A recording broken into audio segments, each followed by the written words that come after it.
Hold on to those retirement years. Live it,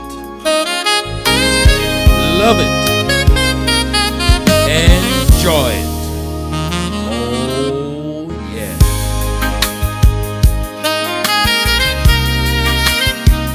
Good evening, my friend. I claim that achievable. And if you watch my videos from before, I said that peace is better than war. And only a person with no brain would not know that. So I'm saying today, am I gone crazy to believe that peace is achievable in our time? Right now, we're looking at wars all over the world. Skirmishes here and skirmishes there, and you have some real bombs that are being dropped on countries and are innocent. So you have a country that decide a group of men and women got together and decided that the next country next door don't belong. So let's drop bombs on them and get the land. The land is ours. Let's get it.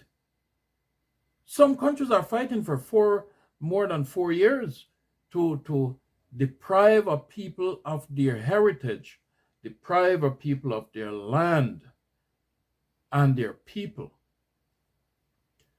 And then you have some other leaders who came after and saw the devastation of war. And these leaders, do they have brains or not? I can't guarantee that.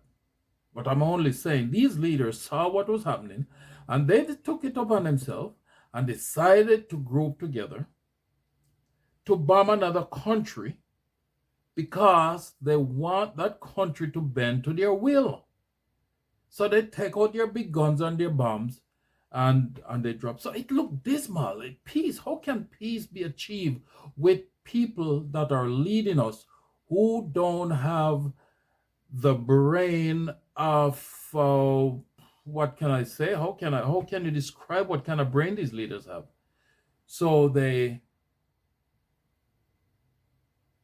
whatever brain power they have, they are not using it right. Let's put it that way. They're not using it right. They're not using their brain to bring prosperity, which equals peace. I've said it many times, many of my introduction is, I said, peace equals prosperity. War equals destruction. And hate will lead to strife, and strife leads to war. So hate also leads to war. So, I mean, how much effort, tell me the truth. Tell me the truth right now. How much effort does it take for a person to live in peace? For you to put on the eye of a human being, if you are a human being, put the heart of a human being within you and said, the next person I'm passing is a human being like myself. I am not going to hate that person because of the color of his skin or the way his eyes look or because of he's old or she's old or the person is young and whatever. So if we have a heart, we know that peace is to live peaceable with your neighbor. It's better and more prosperous than to live at war. And looking back at human history, we've seen a few leaders. We've seen many leaders who have decided that they are going the opposite of peace. And the opposite of peace, they decide that will bring prosperity to them and their oligarchy, whatever the word is. And to the end, what it does is bring them death. It doesn't bring prosperity to them for a short while, yes. They might be eating the big fat of the land. They might be eating and enjoying, but it's only for lasts for a short while. A short and miserable life they enjoyed doing the wrong thing. Look at leaders like Mao Zedong of China, a leader who was a radical, and it is said that he might have killed at least 75 million people, or caused at least 75 million's death. That's roughly. And this was due to famine. So man-made famine caused death, less population, less prosperity. You have leaders like Stalin. He absolutely was a terror to his neighbors and his own people. You have Adolf Hitler, who engineered the Holocaust, murdering millions and millions of people. You have Pol Pot of Cambodia. Pol Pot, it is said that led the Khmer Rouge and forced a brutal Algerian restructuring that see the death of saw the death of over 1 million to 2 million people. So these people who were ruling brutishly wasn't bringing prosperity. They were bringing devastation. And you're telling me that these leaders here cannot look back at past history and judge from what they have learned? It is very, very serious. Very serious. So let's see how can we have, how could peace be achievable? Let's say, for example, it was possible, and I've been hypothetical here, I'm doing some kind of estimation here. If it was possible to find a man or a woman who has honesty, who is not bloodthirsty, who is respectful of his neighbors and his own citizens, that's a start. That is a start. One who is willing to listen to his government. One is willing to listen to the people. If he's going out the wrong way, he listens to the voices of the people and steer himself back to prosperity. That's the key, prosperity. So that's what I'm looking at.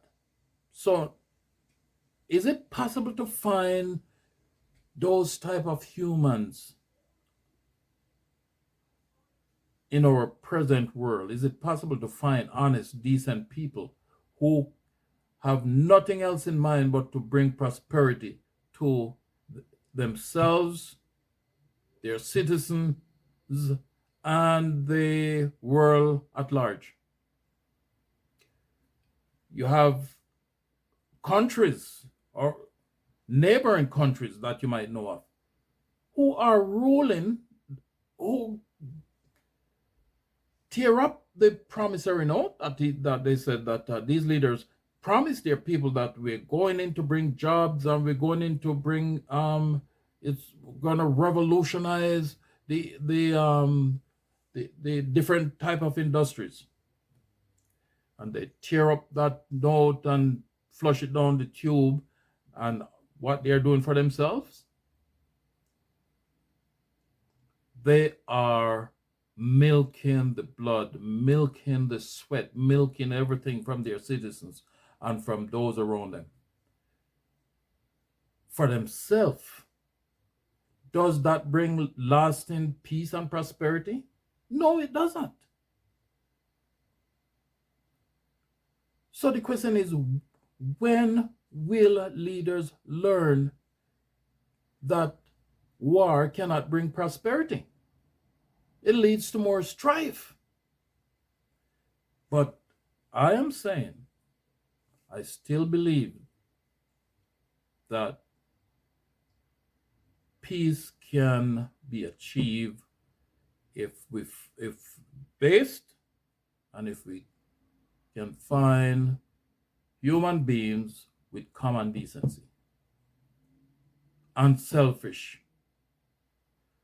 It is achievable.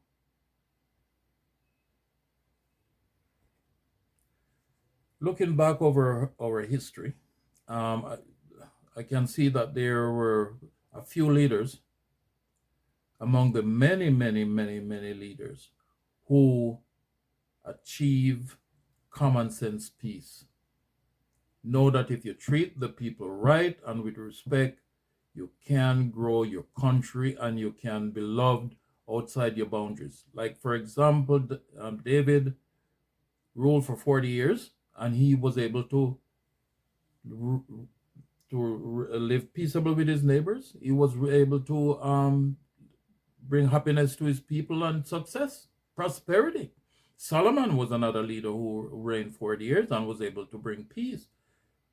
Modern day leaders like Nelson Mandela was able to bring peace through peaceful means and peaceful transition of power from those who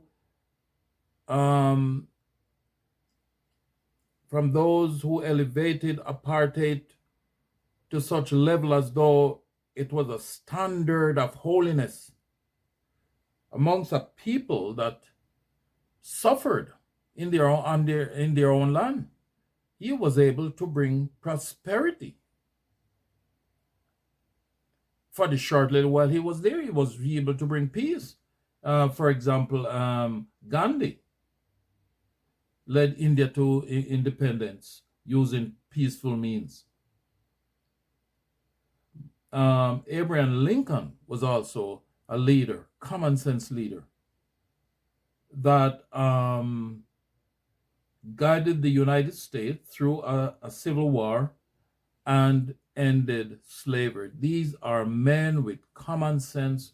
You don't have to be educated to know that if you keep your population down, if you keep a certain group of people within your country, if you keep them and treat them with indignity and treat them like animals, they're going to revolt. It's going to backfire.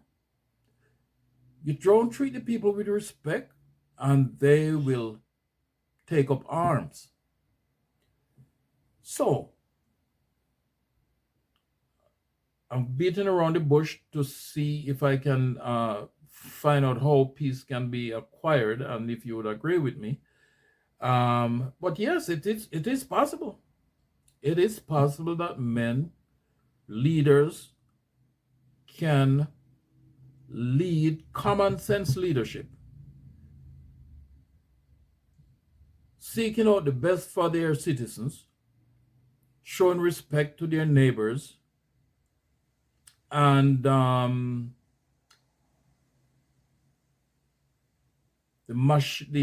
money that they want to spend to destroy other people, they will use common sense and say this money could use to build our nation. So yes, I believe it's possible. It's possible. And I said to myself, well, if we're going to have leaders like what we are seeing now, Russia is over there fighting a war for over 4 years. And you're telling me they can't use common sense and said, okay, you know what, this is not getting us nowhere. Let us drop it. Let us come together, common sense. Let's start over afresh. Let's live neighborly. But the hatred must continue to the last blood. We have it's just amazing. But anyway, I said I have I have an idea aside from what I just mentioned, how to manage peace, everlasting peace for a long time.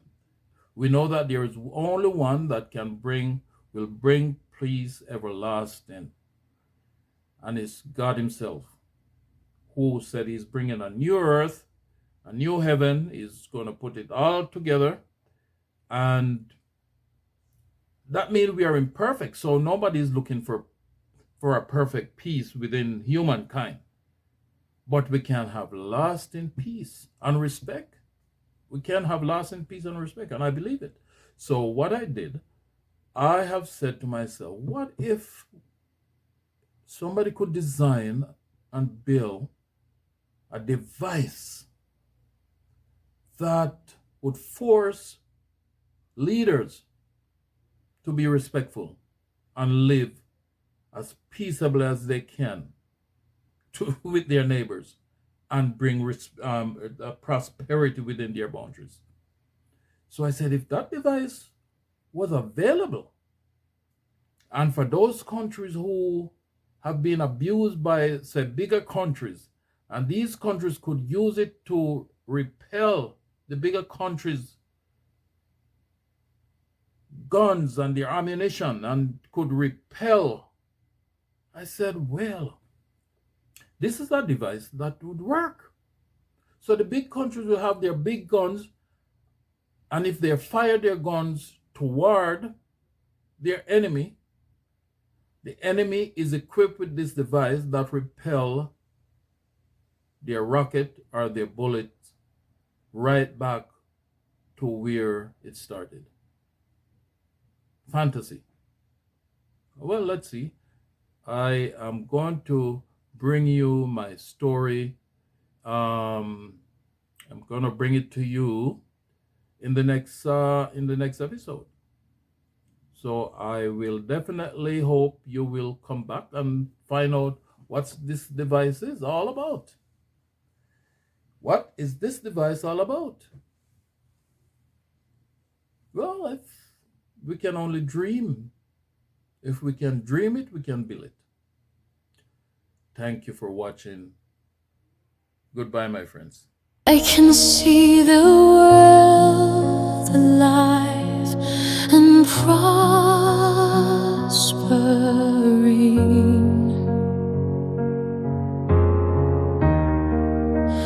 Everyone is free at last.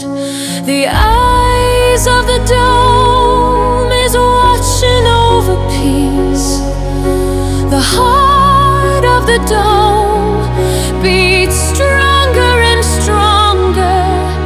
Boomerang it, ooh, lights up the dark world. It started as a spark. It's boomerang it,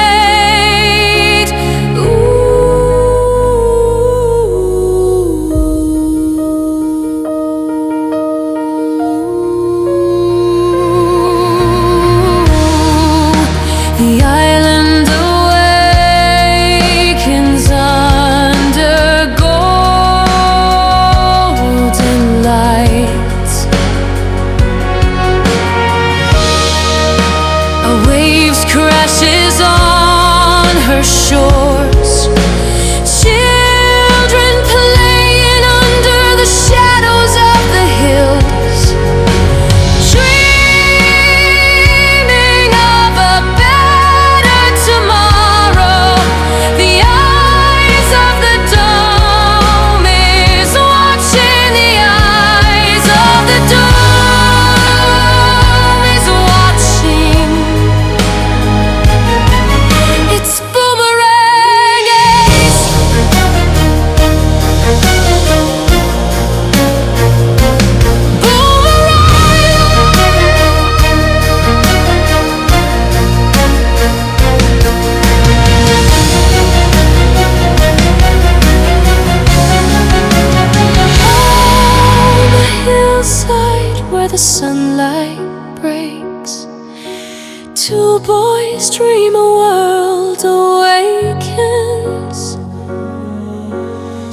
Kids sparking in their trembling hands.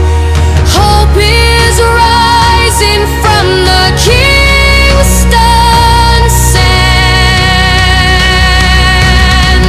It's boomeranging.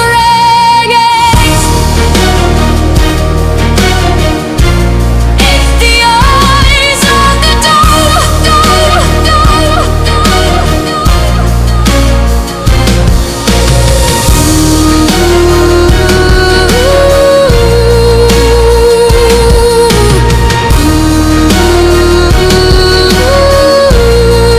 the eyes of the dome. Summary: a drama with political intrigue and science-driven suspense, set on the island of Jamaica and in Canada, where two brilliant young men from humble beginnings suddenly hold the key to global military balance. Montage: the world in conflict. Television screens flash, rockets in the Middle East, protests in Europe, cyber wars repots in the US. A Jamaica classroom: we happy find solution fee peace, says the teacher. Scully and Amos share a cracked tablet, studying diagrams of magnets and energy flow. Extension: beach, sunset. The boys build a kit of scrap metal and plastic. It rises into the orange sky. A spark leaps from the kite string. They stare, awed, silent. Scully: smile. Super, every genius start with struggle. Amos: den dis a one a dem. Then this is one of them. Music swells, drums, brass, and the heartbeat of the island. Act 1. The Spark. Scene 1. Partios, English. Fade in. Westmoreland Hill Day. A narrow dirt road snakes through the hills of rural Jamaica. The sun glares off zinc roofs. Scully Bradford, 10, balances a bucket of water on his head, his face streaked with sweat. Scully: me cyan believe ya fix it, Amos. I can't believe you fixed it, Amos. Amos: if ya can dream it, ya can build it, mi brother. If you can dream it, you can build it, brother. Scully laughs, impressed. The radio crackles to life, a reggae rhythm spilling into the quiet valley. They grin at each other, two boys dreaming beyond the boundaries of their parish. Scully house, night. Dim lantern light flickers across a cramped two-room home. Scully's mother cooks rice and callaloo. His younger siblings sit cross-legged on the floor, eating slowly. A framed photo of Scully's father, in a dusty military uniform, hangs above the table. Scully looks up at it quietly. Scully, softly: me go make ya proud, daddy. I will make you proud, daddy. His mother overhears, stops stirring the pot. Mother: me know ya will my son, but no rush di world. Take ya time. I know you will, my son. But don't rush the world. Take your time. Scully nods, but we see the fire in his eyes already lit. Extension: riverbank, day. A lush green paradise. The boys crouch by the river, wires, nails, and scraps of old metal spread before them. Amos: this battery cyan even light a bulb, Scully. This battery cannot even light a bulb, Scully. Scully: no, but look ya, if we link DI wire cross like this.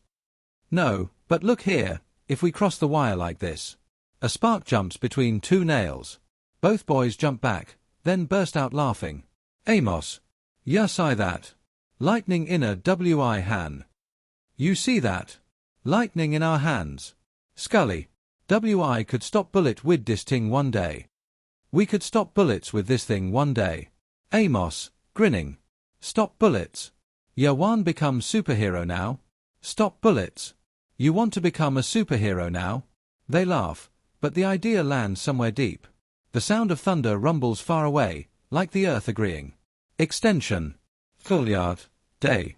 A crowd of barefoot students circle Scully and Amos, who stand over a table with a tin can, magnet, and wire coil. Amos: am I tell you, miss, it'll go float if the current strong enough. I am telling you, miss, it is going to float if the current is strong enough. Their teacher, Miss Brown, skeptical but curious, folds her arms. They connect the wires. They can lift slightly, spinning before clattering. Down. The crowd gasps, silence, then cheers. Miss Brown, shocked: Lord have mercy, what on earth di you boys just do?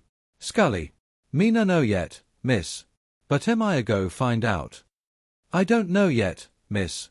But I will find out. The boys exchange a secret grin. Extension. Westmoreland, rainy afternoon. A summer storm sweeps the district. Scully and Amos huddle under a zinc roof, watching the rain. Amos.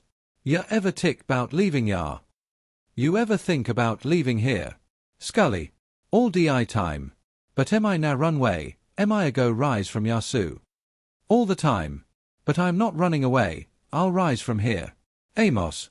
Dem say genius born in Di City. But am I tick wi approve dem wrong?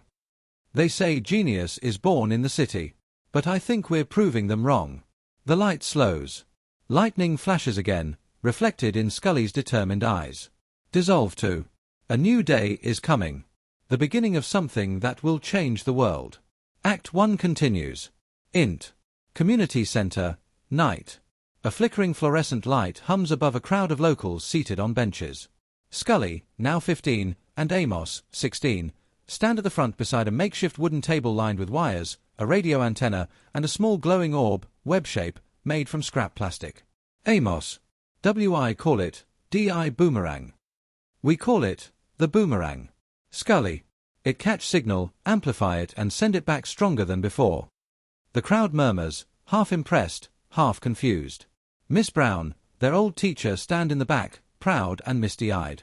Miss Brown. Dem boys different. Mark my word, one day Di world ago called Dem name. Those boys are different. Mark my word, one day the world will call their names.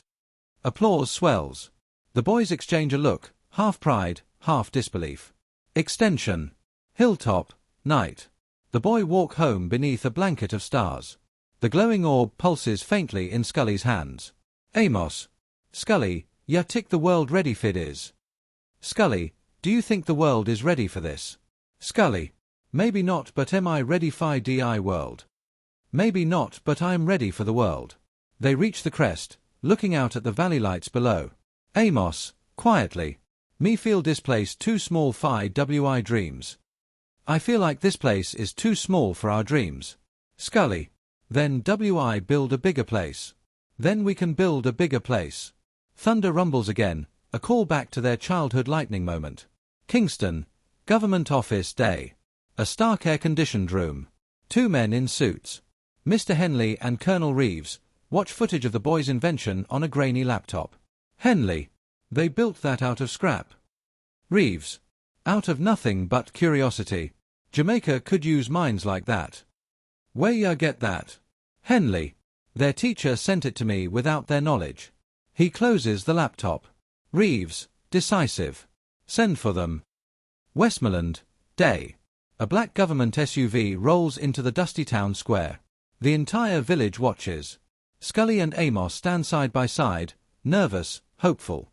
Miss Brown rushes to hug them. Miss Brown. Remember where you come from, my sons. Scully.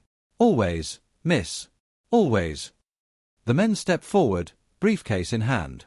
Reeves. Gentlemen, you've been selected for advanced training abroad. Gasps from the crowd. Amos. Abroad. Like foreign. Reeves. Canada. The boys exchanged stunned looks, a dream realized. Scully. I told you, Amos, the world is calling for us. Airplane night.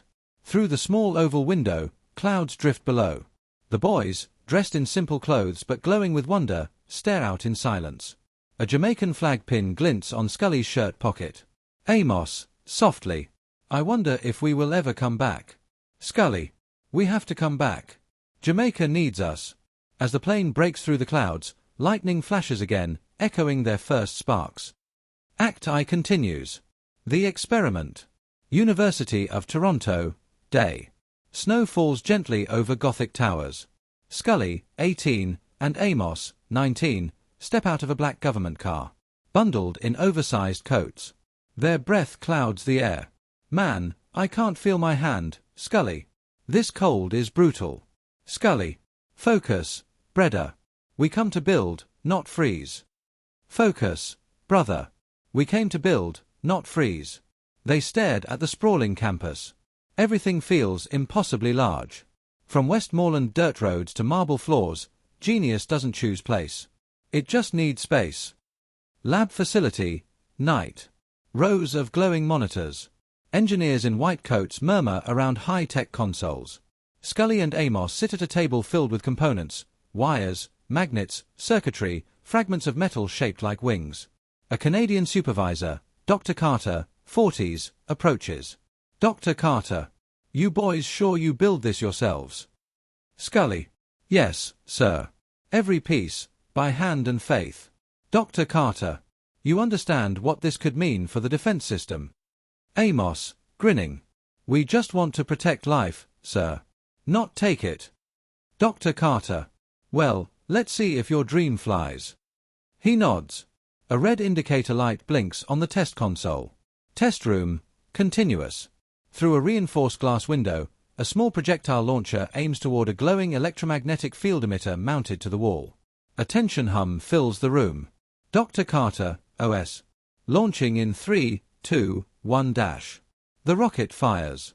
It hits the field, and in a blinding flash, reverses direction, hurtling backward and exploding at the launch pad. Boom! The shockwave rattles the glass. Smoke fills the chamber. Scully and Amos stare, wide-eyed, breathless. Amos, stunned. It reversed with a sudden rush. Scully, in awe. The world isn't ready for this. The technicians erupt in panic and awe. Dr. Carter's expression shifts from shock to wonder. Dr. Carter. Gentlemen, you've just rewritten physics. Research Center cafeteria, night. The young men sit at a table littered with coffee cups and blueprints. Their faces glow with adrenaline. Amos. You realize, Scully, this thing could stop war on Earth. Scully. Or start new ones. Silence. The gravity of their invention sets in. Amos. You always have to look at the dark side, her. Scully. Because that side always looks at us.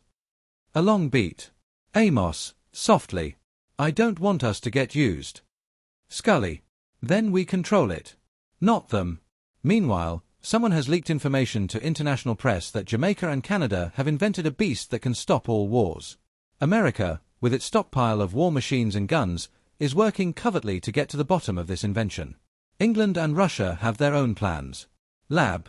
Late night. Scully stands alone, staring at the glowing field emitter.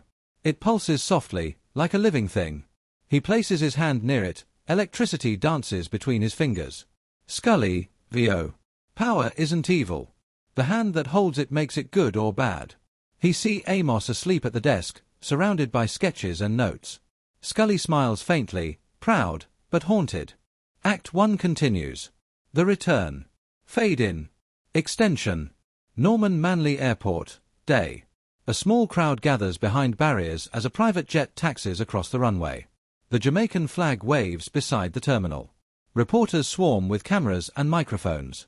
Scully, 20, and Amos, 21, step out, now sharper, more confident, but still humble. They wear the same flag pin from their first flight out. Flashes explode. Reporter 1. Mr. Bradford, how does it feel to be home? Scully. Me heart full. But DI work just start. My heart is full, but the work is just beginning. Reporter 2. What is next for Boomerang? Amos. We will show the world what Jamaica Kari do. We will show the world what Jamaica can do. They share a nod, brothers in purpose. Int. Prime Minister's Office, Kingston, day. A stately office lined with national symbols. The Prime Minister, Shirley Grant, a poised woman in her 50s, greets them warmly. Prime Minister. Gentlemen, welcome home. The nation owes you gratitude and protection.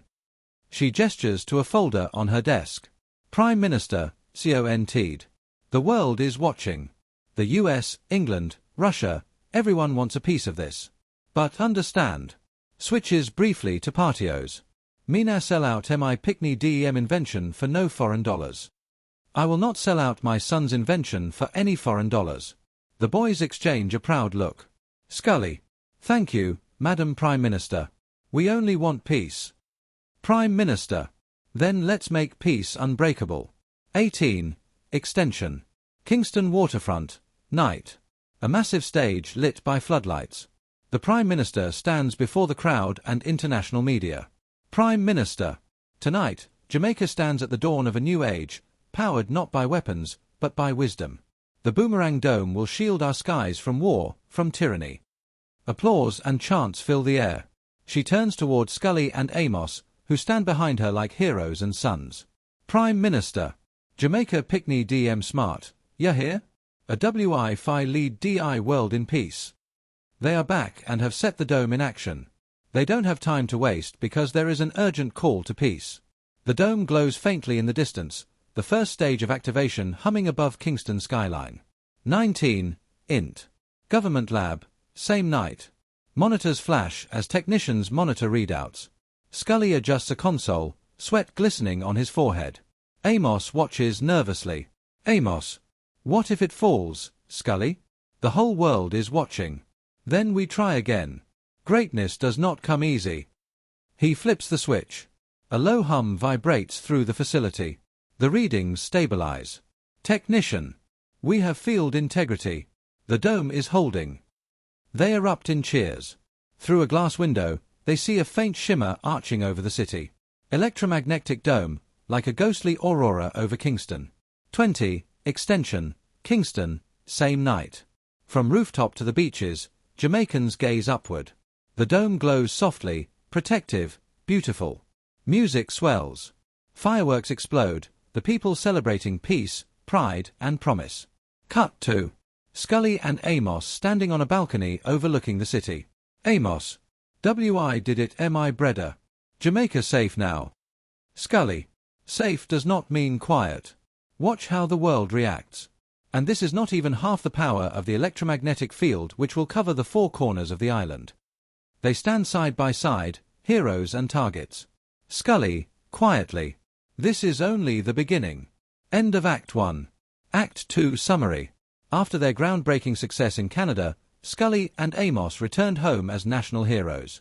Jamaica stands at the edge of history as the government prepares to activate a permanent protective electromagnetic dome over its skies, the first in the world. The Jamaican Prime Minister defends her nation's sovereignty, refusing to sell out the invention to global powers. But behind the celebration, intelligent agents from the US, Russia, and England conspire to seize control of the technology. As pressure mounts, the friendship between Scully and Amos begins to fracture.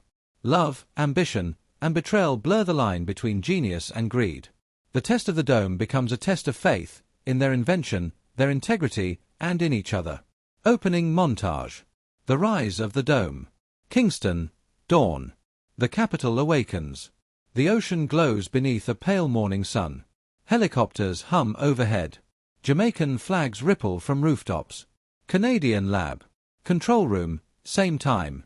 Monitors flicker with data. Engineers and soldiers move with focus. Scully Bradford, 22, and Amos Reed, 23, stand before a glowing 3D model, the electromagnetic dome.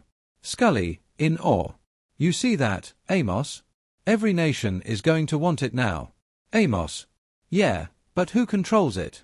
Us or them? Parliament Square, Kingston, day. Crowds gather. Reporters swarm. The Prime Minister steps to the podium. Cameras flash. Prime Minister. In partios and English. Me na sell out me sons them or me country. Jamaica will lead with integrity and pride. I will not sell out my sons or my country. Jamaica will lead with integrity and pride. Thunderous applause. The second dome test countdown begins. Super Act 11, the Test of Nations. University of the West Indies, day. The media swarms the campus. Students cheer as Scully and Amos return. Reporter, off-screen. Mr. Bradford, how does it feel to change the future of defense?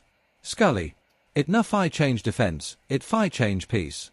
Canadian Research Facility. Scully reviews data. Amos enters, visibly conflicted. Amos, you ever think maybe we deserve more than a pat on the back? Scully, what you mean? Amos, I mean, companies lining up with millions, and we still waiting on grants. Scully, Amos, the dream bigger than money.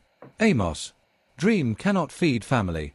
Kingston Dockyard, night. A secret meeting. Russian agents exchange a briefcase. A mysterious woman, Lena, 30s, Russian diplomat, watches. Prime Minister's office, day.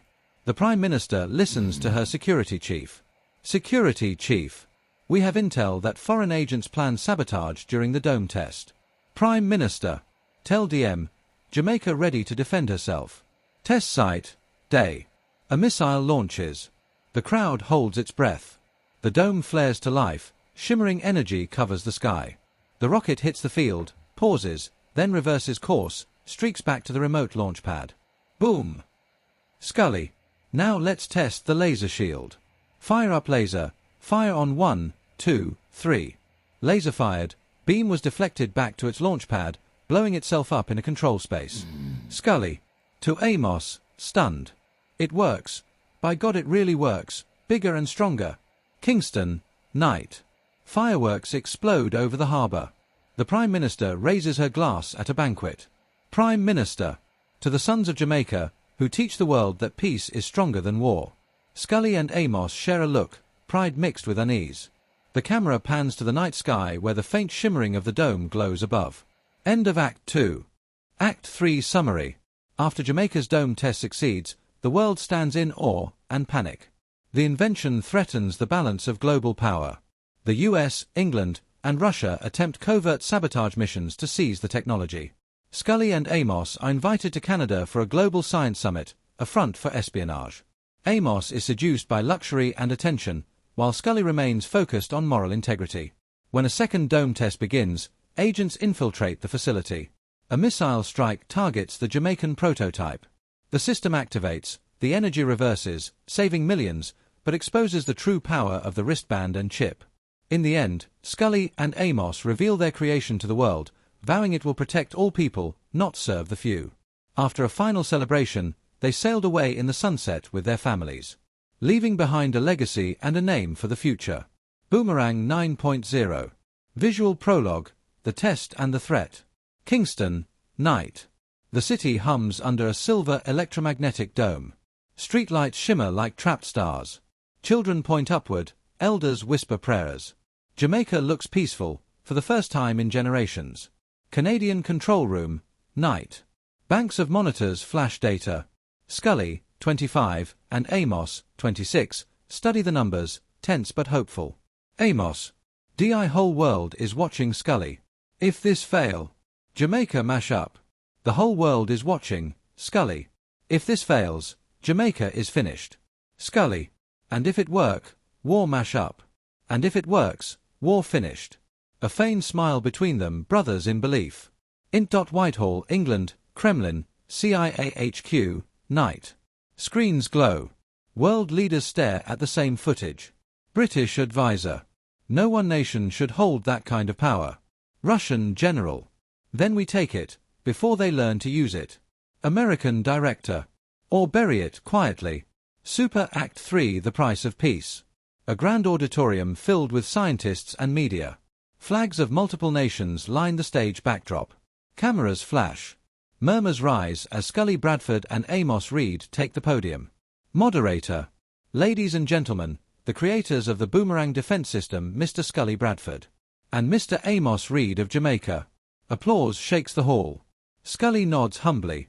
Amos smiles wide, soaking in the attention. Scully. Good morning. Today, we present not a weapon but a promise. A shield to protect humanity, not divide it. Amos. Smile. DI system reverse any strike, missile, bullet, even drone. It takes the energy of violence and turn it back on the sender. The system reverse any strike, missile, bullet, even drone. It takes the energy of violence and turns it back on the sender. Scully. We build it because our people deserve peace, every nation does. Crowd erupts in applause. Cameras flash.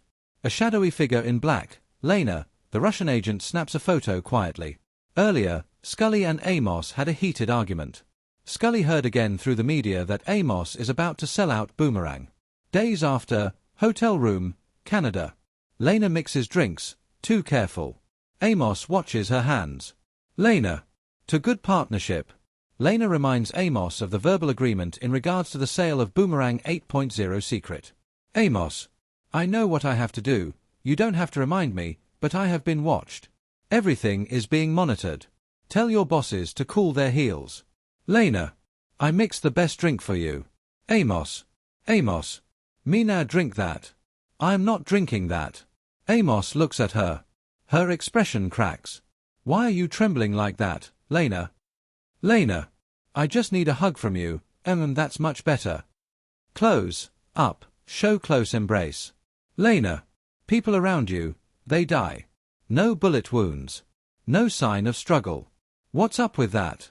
She pulls Amos gently towards the bed. Amos, smiling darkly. You really want to know about the mysterious deaths round me? Try kill me, you'll find out. She freezes. Lena, lying on the bed in his arms. Why would I want to kill a handsome and famous man like you? You know what they say about Jamaican men, once you've been with them, you can't leave them. Door explodes open. 3 armed men rush in. Lena pushes Amos and drops to the floor. Amos was quick to his feet, holds his hands in defense. As a dozen bullets rip towards him from point-blank range. The wristband glows blue. The bullets stop mid-air, twist. Then race backward. The attackers drop, all dead within seconds. Silence. Lena screams and runs out of the room. Lena, you are not normal. Canadian authorities. Moments later. Police stormed in. Officer. Mr. Reed, are you hurt? Amos. No, sir, but you need to sweep up DI place quick, quick. You need to clean up this place quickly. Plenty spies out tonight.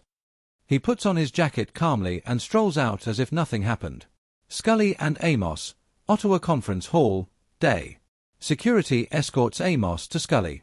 Scully is furious. Scully. Amos, people saying you selling out the project. Me sire believe you would sell out Jamaica. Amos. Cool naman. Elitha Mattel. Foreign agents plant DEM rumors. I would never sell Boomerang. Never. Scully studies him deeply, then nods. Scully. All right. Then we finishing this together. The team returns to Jamaica. Later that week, Prime Minister Grant reviews Canadian reports. She speaks to the scientists. Canada is ready to link its dome with ours. Tomorrow, full power test. Summit lobby, later. Delegates mingle. Scully shakes hands with the Canadian Science Minister, who beams proudly. Minister, Canada is proud to stand beside Jamaica. Together, we've made history. Scully smiles. History just start, Minister. Now the world must know what it does with peace. Across the room, Amos speaks privately with a British investor. He listens, intrigued, as the man mentions patents, shares, and private rights. Amos. Sir, I will not sell out my soul. Amos took a stance, but he is still torn between getting his share of the pie and his relationship with his friend Scully and the people of Jamaica and Canada. The man laughs politely, slips him a card, and walks off. Amos pockets it, thoughtful. Hotel suite, night. Amos sits alone, light slow. A knock. He opens the door. Lena stands there, radiant in a silver dress. Lena. Congratulations, Dr. Reed. The world adores you. Amos. World love you quick, but it turn pon you quicker. Like how you tried to set me up. Almost got me killed. Lena. Really? You have no proof of that. You are the world's most famous man. Everybody wants a piece of you, but I won't let them. She steps inside. He pours wine. Lena. You deserve more than a small island's gratitude. You deserve history. Last time we spoke, you expressed your willingness to sell your stake in the project. Amos. What are you talking about? Where is the wire? Lena. Millions of dollars. You could become the richest man on earth, forever. She holds him tight and slips a tracking device into his pocket. Amos. Quietly. History comes with a price. They kiss. The light dims. Kingston. Prime Minister's office night. Prime Minister Shirley Grant, mid-50s, strong and visionary, watches a live feed of the summit. Her cabinet stands around her. Cabinet Minister. Prime Minister, the Americans called again. They want joint command of the dome. Prime Minister. Tell them to calm themselves. Jamaica is not for sale, and neither is the Boomerang. She leans toward the camera, recording a message. Prime Minister. To the people of Jamaica, stand proud. We will test the dome tomorrow, and the world will see, we small but we Talawa. Cabinet applauds. She turns to an aide. Prime Minister. Send the invitations to the Canadian delegations. It's time for the world to see unity in action. Canadian Dome which was tested earlier and Jamaican Dome, in sync. Jamaica Test Site, Day. A sprawling compound in the countryside. Engineers swarm around the new electromagnetic dome. Canadian scientists assist, taking readings. Scully and Amos arrive by chopper. They step out, wind whipping through their shirts, heroes returning home. Engineer. Mr. Bradford, all systems ready. Final checks complete. Scully. Good. Today, we make history again. Amos gazes toward the sky. Amos. You feel that, Scully? Like storm brewin'? Scully. Maybe peace brings storm before calm. They walk toward the central console, shoulders squared, heart steady. The tone grows, tense and cinematic, leading up to the dome test and reversal event. Control bunker, Day. The Jamaican and Canadian teams gather before a massive control board. Scully checks power levels, Amos calibrates the frequency modulators. Screens display world news, Jamaica to test global dome system. Canadian scientist. Energy stable at 95%. Ready for activation sequence. Scully. All right. Let's light up DI sky. Amos. Chuckles. Or mash up DI world. They laugh lightly, but the tension lingers. Prime Minister, VO, over intercom. Gentlemen, the world watching. Show them what unity look like. Gentlemen, the world is watching. Show them what unity looks like. Scully. Copy that, Prime Minister. Activate field, now. Jamaica Sky Test Site, continuous. A low hum builds into a thunderous vibration. The dome ignites, electric arcs race upward, forming a radiant hemisphere over the island. Spectators gasp. Reporter broadcasts live. Reporter, VO. The Boomerang Dome is active. Jamaica, in partnership with Canada, leads the world into a new era. Control room. Reading spike. Amos frowns. Hold up, something wrong with the polarity. Hold up, something wrong with the polarity. Scully. Recheck the phase alignment. Canadian tech. It's not us, signal interference coming from offshore. CIA HQ. A general slams his fist on his desk. General. Another test today. It must not pass the test. And what's up with those, explicit, Canadians building a dome and not notifying us? A call from the Russian president to the US president. Russia. Mr. President, if you had done it my way, kidnapping the boys. This dome would not have had 2 successful tests already. You and MI6 ought to be blamed. This technology will destabilize global military balance. US President. I don't need a lecture. Maybe MI6 is in on it. Who is to tell? But the Boomerang 8.0 success ends today. Rockets are ready, with the right coordinations. Watch as the dome magnetic field shreds like cobwebs. A US test rocket streaks across the stratosphere, toward Jamaica. Alarm blares. Commander. Missile inbound, northeast vector, unidentified origin. 36. Extension sky above Jamaica, continuous. A streak of flame cuts across the blue sky. A missile tears through the clouds, lock on target. Crowd scream. Military scramble. Prime Minister, VO. Activate the dome full power. Now. The dome surges brighter. Energy waves ripple outward like a beating heart. The missile collides.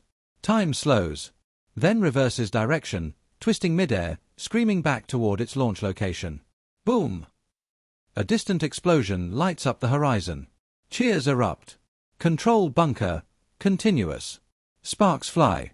Monitors flash. Scully grips the console as the system overloads. Amos. We are losing containment.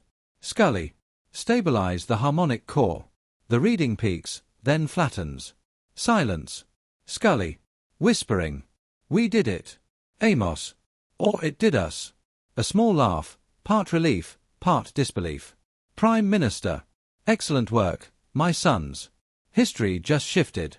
Kingston, evening. Crowds pour into the streets, dancing, waving flags. Jamaica celebrates like it's Independence Day. Reporter, on TV. The Boomerang system has proven unstoppable. Global leaders express both awe and concern. Some call it a new dawn, others, a dangerous monopoly of peace. Small house, Westmoreland, same.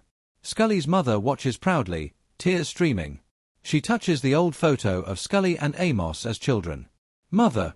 Me Pickney change DI world. My boys change the world. United Nations Chamber. Day. World delegates argue in chaos. On screen behind the podium, replay footage of the missile reversal plays on loop. American ambassador. Jamaica cannot control global security. This technology must be internationalized, immediately. Russian representative. They weaponized peace. This is not defense, it's dominance. Canadian minister.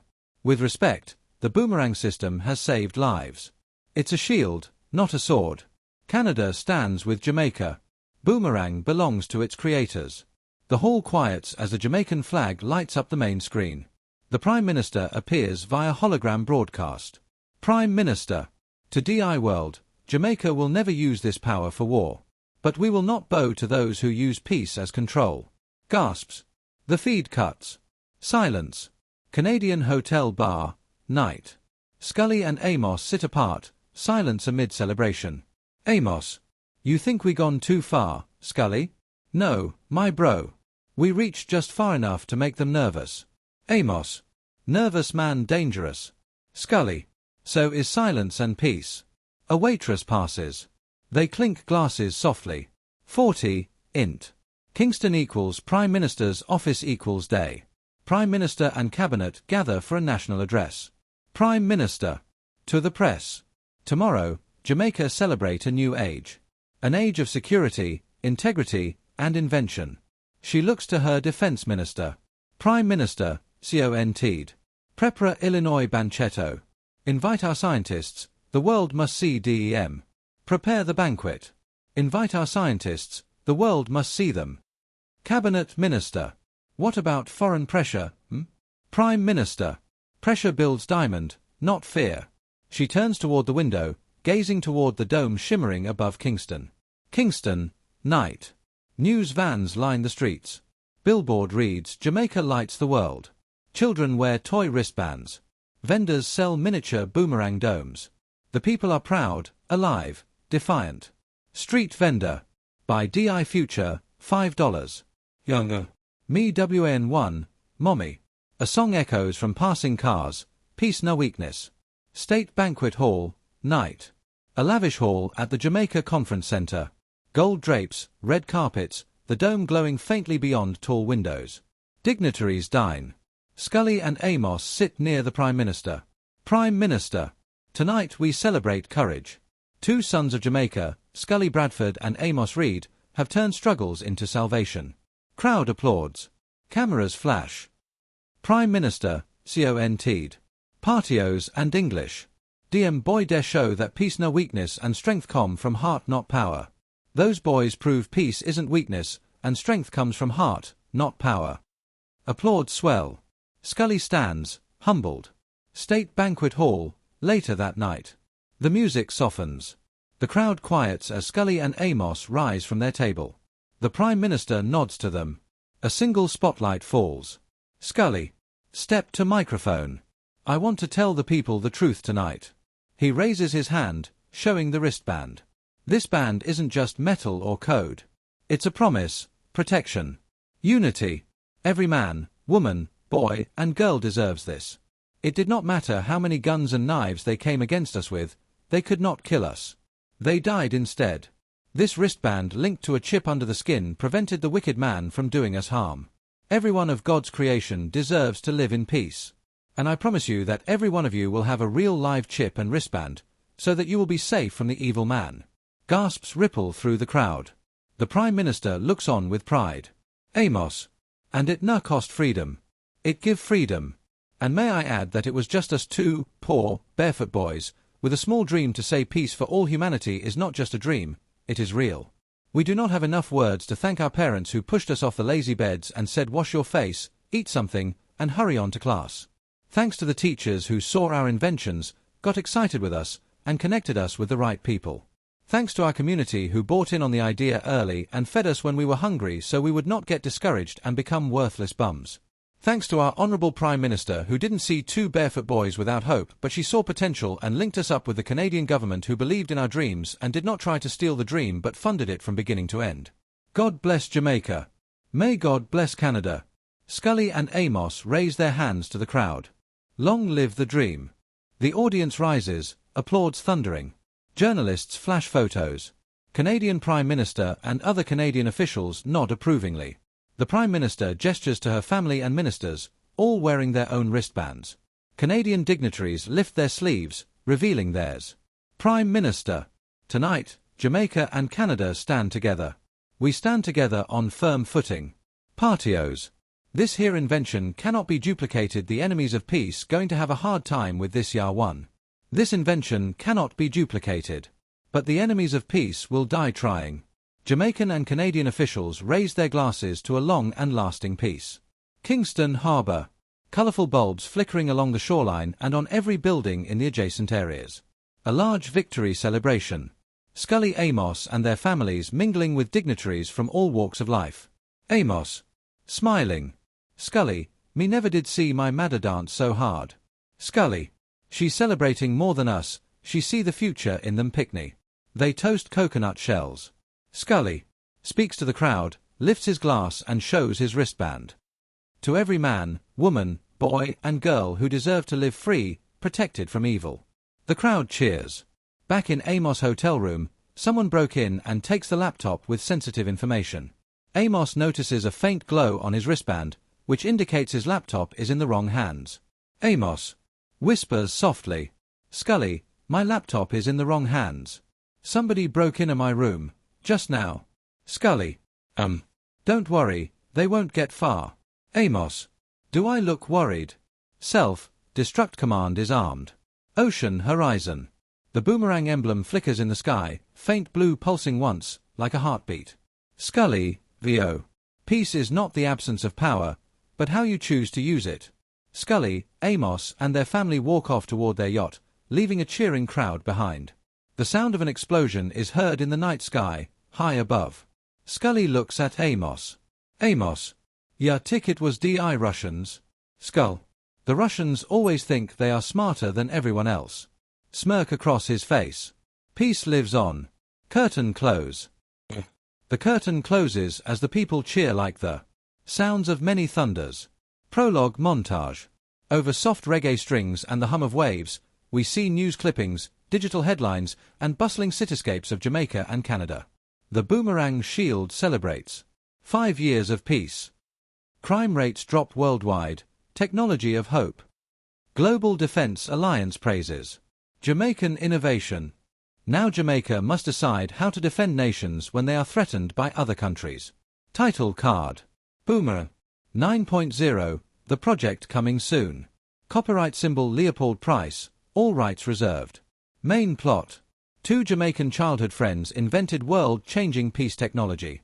Scully Bradford and Amos Reed rise from poverty in rural Westmoreland and use their genius to create the Boomerang system, an electromagnetic defense field that reverses bullets, rockets, bombs, laser, even cyber warfare.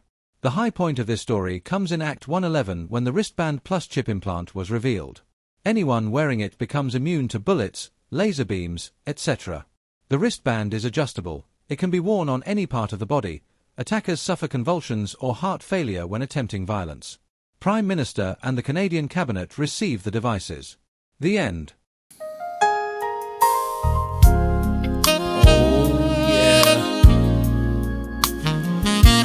Hold on to those retirement years. Live it. Love it. Enjoy it.